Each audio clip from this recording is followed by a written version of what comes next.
जनगणना समय एक दुर्घटना घटी शिक्षयित्री आहत होइछंती। तीव्र खरारे काम को नहीं चिंता बढ़ी।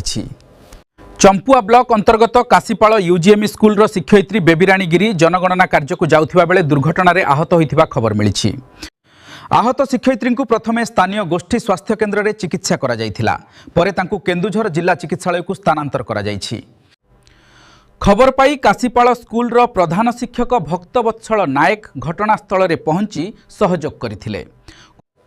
परे तांको स्वामी टंकधर प्रधान मध्य आसी अधिक चिकित्सा पाई केन्दुझर नहीं जाइथिले ओ एक्सरे कराइथिले।